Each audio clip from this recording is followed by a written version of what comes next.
Welcome everyone to Vested Interest. This is Shane back again for their stock pick of the day video. It is October 23rd, quickly running out of days in October. Halloween will be here before you know it. Then on to Thanksgiving and on to Christmas, and another year will be in the books. Today we are going to take a look at one out of the industrial sector. It is an aftermarket automotive parts company, Genuine Parts Company, ticker GPC, and let's jump right in the video.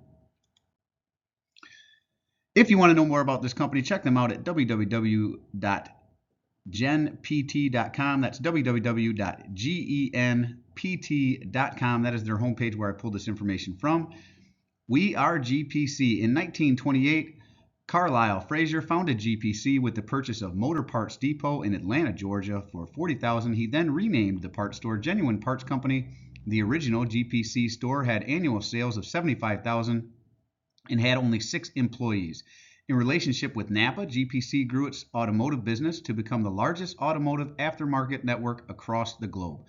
From the beginning, GPC has focused on providing its customers with quality products and swift, reliable service. The company has grown organically and through acquisitions, including the addition of Motion Industries, a leading industrial distributor. In 1976, today, Genuine Parts Company is a global service organization engaged in the distribution of automotive and industrial replacement parts with approximately 58,000 employees and over 10,000 operations in 17 countries across North America, Europe, and Australasia. I've never heard that before. Australia and Asia, I think is what they're saying there. And then you can see our company's automotive parts, industrial parts. So it is what it says it is. They are an aftermarket parts company. For anyone, excuse me, who does their own maintenance, this might be a company that you get some of your parts for. And I will say, I had an experience with that this weekend. I changed out the battery in my truck. I changed out the wipers on my truck, and one of the headlights was out as well. So my buddy Lloyd and myself, thank you, Lloyd, for the help. I really do appreciate it. Did the work and did that ourselves. But I will say, even changing out the battery on some of these newer vehicles, I drive a 2015 General Motors GMC pickup Sierra, and even just changing out the battery was quite the task. So I know a lot of people still do that with some of the older vehicles, but it is getting harder and harder with the newer vehicles. And I would say the ones that are coming down the pike, these electric vehicles, there's going to be less and less of that. So some of these companies like GPC might be impacted by more people going to their automotive store, or putting off some repairs because of cost, especially if we are going into a recession. A lot of times people will push off some of those repairs if they can. But this one is one of the big players in that field. So again, we're going to take a look at it. And www.genpt.com, that is their homepage. Let's keep rolling here. And they were down 0.29%, and I will say they had a huge drop last week. A subscriber, I believe he's a subscriber to the channel, brought up Genuine Parts Company last week whenever they had a big drop, so I thought I would add them to the list this week, and it just so happens here on Monday they had another drop, so we are going to cover them. Excuse me, even though we didn't cover them last week. We are talking about ticker GPC, the Genuine Parts Company, and they closed the day out at $128.26. 52-week range as low as $126.85, as high as $187.73. Definitely right up against their 52-week low here. Average volume 894,000. Today was 1.4 million. You can see a bit of real volatile day, actually. Quite a bit of volatility today, but overall a sell-off nonetheless. Market cap of $18.031 billion, a beta of 0.94, and beta is the volatility of the market. So you can see that volatility throughout the day here. They are less volatile than the market, slightly. 1 being the market, anything over 1 being less volatile, or more volatile, anything under 1 being less volatile. So again, slightly less volatile than the overall market. Price to earnings ratio, $15 per share. EPS, earnings per share, sitting at $8.55 per share. Nice EPS on this one. Pretty low PE. I like PE ratios for bigger companies like this, 15 or under. So it meets that, what I would be looking for there. Earnings date, October 19th. That is probably why they had a big drop last week. Something about their earnings date did not sit well with investors.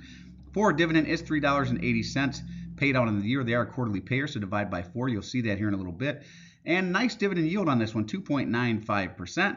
Ex-dividend date, September 7th. So we're past that. Looks like they paid out on October 2nd. So you would be in line for the next dividend if you were to buy them now. And Yahoo Finance, where I pulled this information from, I am not affiliated with Yahoo Finance, just one of the sources that I like to go to, has a one-year target estimate of $156.55. Now, I like to jump into statistics. A lot of good information there. If you like PEG ratio, you'll find it there. If you want to see price to book, you'll find it there as well. A lot of margins, they cover a lot of good information under statistics. I like to look at dividend yield theory. To do that, we go over here and we look at their 5-year dividend yield average, 2.77%. We compare it to their current, or over here forward dividend yield, 2.95. They're the same, 2.95. And since this is higher, it speaks to some potential undervaluation for this one. If this number was lower than their 5-year average, it would speak to overvaluation. So at least according to dividend yield theory, this one is potentially slightly undervalued currently. Now, I also like their payout ratio here, 43.16%, so it is under 50%. I like 75% or lower, so it meets that metric for me. Now, in financials, I also think you should go in and look at financials. You're going to find a lot of good information there. Your balance sheet, your income statements, you're going to find their debt to equity ratios. You're going to see if they're paying down debt, if they're taking on more debt, if they're repurchasing shares. One of the things I like to look at is free cash flow. Free cash flow does a lot of things for a company. It allows them to pay down debt. It allows them to make acquisitions. It allows them to reinvest back into the company. It also allows them to pay out their dividends. That is what dividends are paid out of. And typically, if you have growing free cash flow, you have growing dividends as well. So that's why we look at that. You also want to make sure they have enough free cash flow to cover their outstanding debts if they have any. 2019, you can see 614 million here. 2020, 1.8 billion. So big jump up in 2020. 2021 dropped down to 992 million. A big jump up back in 2022 to 1.1 million. It looks like to date they're at 740 or 1.1 billion. It's 740 million. So overall, from 2019 to date, I would say growing free cash flow. You can also see here repurchase of capital stock.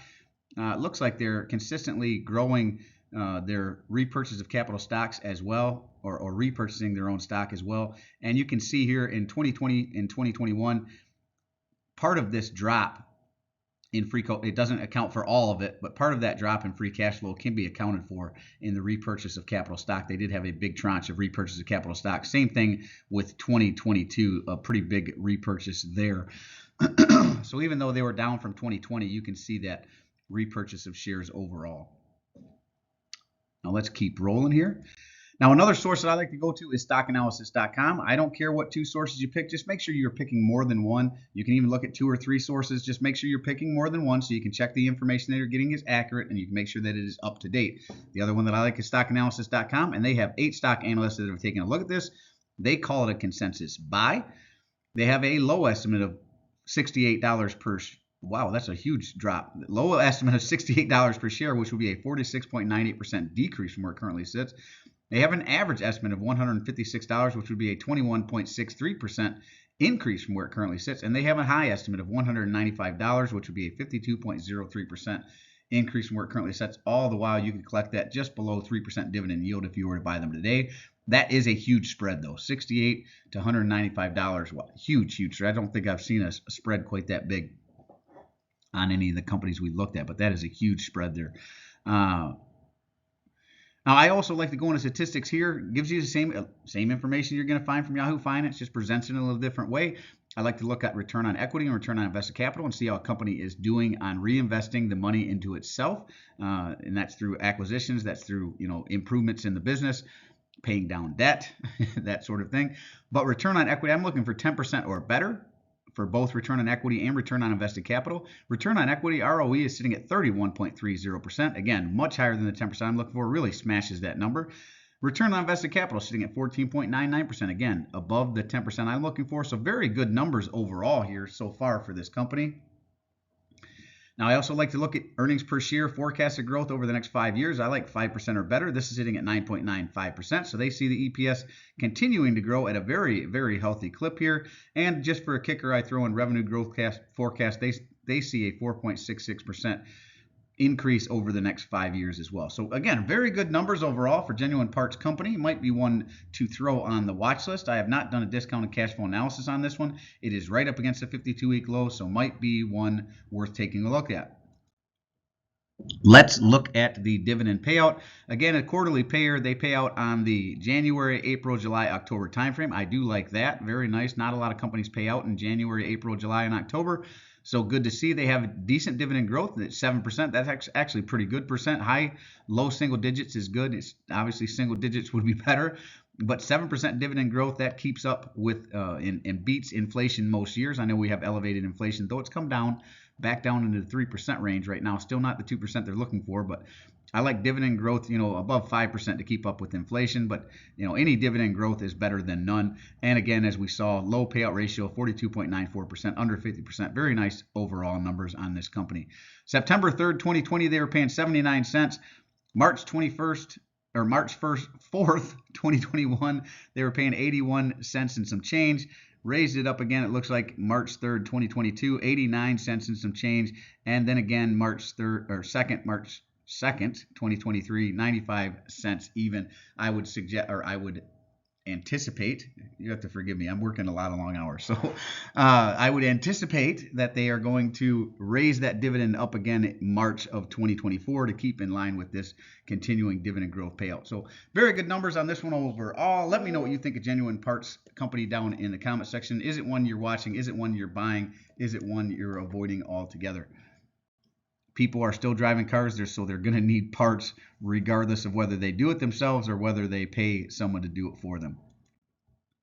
This is the vested interest stock screener. This is how I set up the videos. It's also how I look at a company on a high level to see if it goes into the potential investment pile or I just discard it altogether. You can pause this and go through it. And that is it for this one. Really appreciate you stopping by. Excuse me. As always, appreciate you stopping by. If you haven't done so already, don't forget to show me some love. Hit that thumbs up, ring the notification bell. Most importantly, subscribe to the channel. Join us on this journey to financial freedom. Join the vested interest community, building a community of like-minded dividend growth investors so we can share our experiences, share stocks like this. We do this stock pick of the day series Monday through Thursday every week as long as the market is open.